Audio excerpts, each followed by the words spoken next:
Do you sense that you're meant for more? Do you feel as though there's a life that's waiting for you beyond the horizon that you haven't quite tapped into yet? Well, in this video, I want to tell you why. And my name is Joe Yuli. I'm a philosopher, and I'm deeply obsessed with vocations and career paths and making our soul-led calling real in the 21st century. That's why I'm here educating people on places like YouTube, Instagram, writing articles on Substack, or expressing myself and my views on a podcast called Career Archetypes Podcast. That's why I guide students on how to unearth their own career archetype to choose the right career path with conviction in our Unearth membership, because we all have a calling, and it's our duty, especially because the majority of our adult life is spent doing work, to know what that calling is and to spend that time doing and engaging with meaningful work rather than doing things that don't quite serve our purpose in this life, only to regret it and resent it later on. And there's this feeling amongst people that are meant for more, this deeper knowing. It's often there when we're very young, where they hear the whispers of, hey, you're meant for something more. And you might not know exactly what that is. You might not know what that looks like. You might not know the concrete detail of how to go about the practical steps that would take you to that place of moreness. But you have a sense that you're meant for more. And this is what happens to people that are meant for more. They have a sense of this. It might be subtle. It might be barely at the top of their awareness. Maybe it's hidden in the corners of the subconscious. And every now and again, it pops up and reveals itself. Maybe it reveals itself when you're listening to live music and you're inspired. And in that inspiration, you start to think, well, maybe I should express myself in a different way. Maybe it appears when a friend says, hey, you would be really good at that thing. You'd be really good at poetry or writing a novel. You'd be really good acting. And you hear these things and you think to yourself, oh, maybe that's what it's meant to be. And you start getting this pull in a direction of moreness, but you can't quite define exactly what that is or what that looks like, but you've heard it. You've heard the call, right? You've picked up the phone. You've heard the other line. And now it's a matter of beginning to walk it. And you might not know exactly what that looks like. And this is interesting to think about, because oftentimes the reason people don't know is because they've lost this connection of their own self-trust, their own sense of, this is a direction that I need to move in, and yet I don't know exactly what that looks like.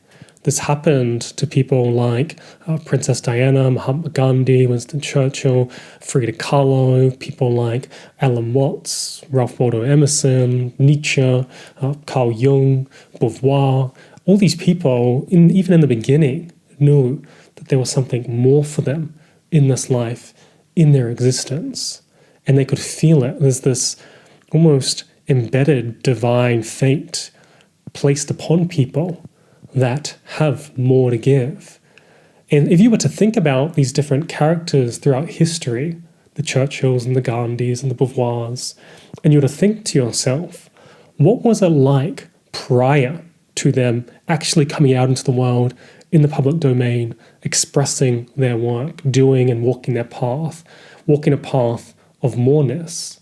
And if you were to have heard the words of belief that they had, if you were to have heard the different stories, say Emerson with different famous essays and lectures, Jung with radical new theories, Churchill with speeches that would evoke and inspire people to reorganize themselves behind the war efforts, to hear someone like a Princess Diana talk about the crown, or Frida Kahlo talk about being a great artist, out in the world prior to this actually happening, if you were to think about the people that were surrounding them who would have heard this stuff, they would have thought that this is ridiculous. This couldn't happen. This is unbelievable.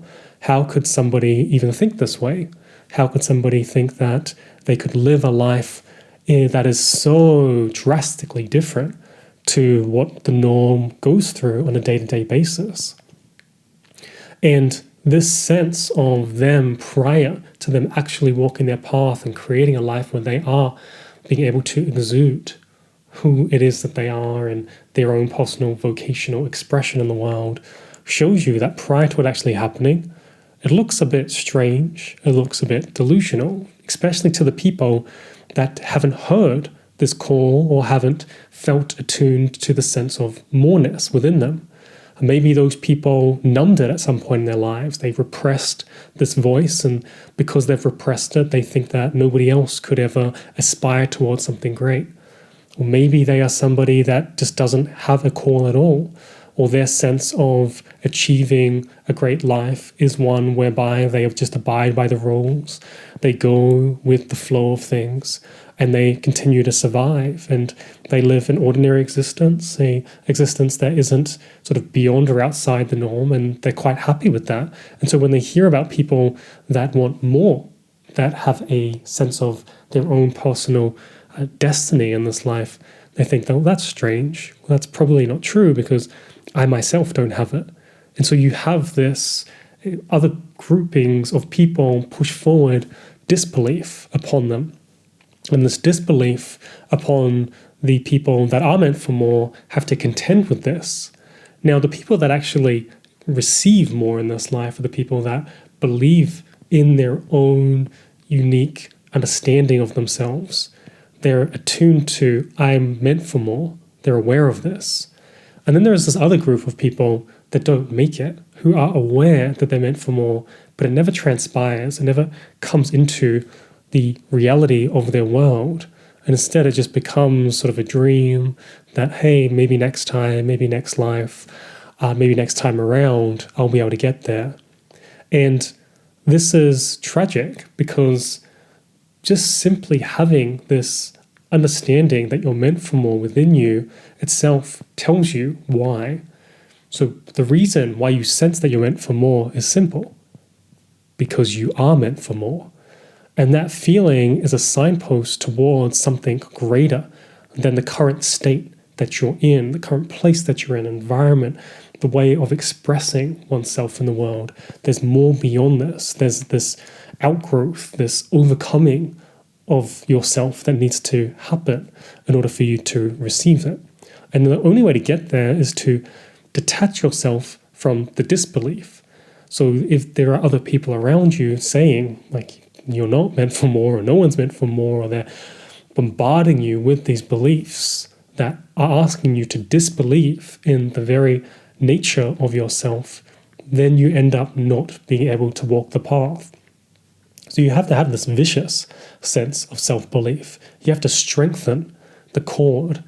The very phone call that you get that tells you, hey, you've got something meant for you that is beyond the horizon, has to be heard, has to be accepted, and the message has to be written down. And the very calling within you is like a seed, and that seed needs to be nurtured. It needs to be nurtured within the soil in such a way that the roots grow down and they sort of implant themselves within so that then you can burst forward.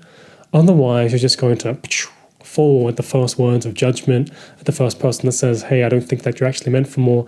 And what that does is it disassociates yourself from your own voice and starts attuning to the voices of other people and starts making you believe as though your calling, your path is what somebody else has told you, what somebody else has laid forward for you to walk on.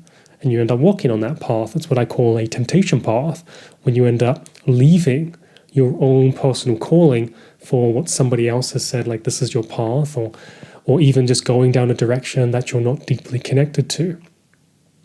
And the funny thing is, and the funny thing that happens when it comes to people that know they're meant for more and they pursue this moreness that is within them, this feeling that's quite visceral in the sense of when you're following it, you know, and you can feel it internally. And the funny thing is that people that are just walking along and they're not meant for more, or they're ignoring the more that they are meant for, they're not just going down in a straight line with everybody else. And you can think about a highway. And on a highway, all the cars are just going along, and everybody is sort of next to each other and they're all going the same way. And then every now and again, an exit appears. And when that exit appears, that's the exit that people who are meant for more need to take, away from where everyone else is going. So as everyone else goes straight, they veer to the left and they leave where everyone is going. And the further along their path they go, the more disconnected, the more further away they get from everybody else that is just walking the straight line or driving down the highway. And the real split occurs. And this is why people that are meant for more, that actually believe they're meant for more and then walk that path towards this feeling that they have, end up with such drastically different lives, because they have literally split themselves from the herd and they've gone their completely own direction, which can be hard at times. You don't know if you're the only one that's veering left by yourself. Is this the right way? Am I sure of this way? And yet by doing that, by following that, they end up finding their way that ends up taking them towards what I would call as their exalted form, their highest sense of self. Which means that if you're someone that is meant for more, and maybe that moreness hasn't transpired yet, that you need to develop a strong connection between you and this deep inner knowing that is within you. Maybe you don't even hear it anymore. Maybe you've heard it in the past. Maybe you heard it as a child. I mean, simply by listening to this video, it means that there's some part of you that's like, I'm probably meant for more. You have to develop that connection, build that connection back up, build a relationship with this part of you that has probably been neglected, untended to, and unnurtured. And build it up in such a way where it allows you to reconnect with this part of yourself and then to be guided by it. Guided in such a way where you're able to walk your path so that you can get to the place that this inner knowing is trying to communicate to you. It's trying to tell you, hey, you're meant for more. Let me take you there. Let's go. Because it's in everyone that's ever done their life's work, that has pursued their own personal calling. And by picking up that phone and taking the call, taking the message, every single time it rings, it strengthens that relationship. And so you need to strengthen the line. And if you're interested in learning more about how I help people to choose the right career path with conviction by unearthing their career archetype, well, then you can check out the Unearth membership. And in that membership, I show members how to know what their path is with a deep sense of conviction, as well as walk the steps in the real world through a structure and a clear plan. And if you're interested in being a part of that course and a part of that community where we go and we support each other as we're walking these paths, then I'll leave a link underneath this video for you to check out.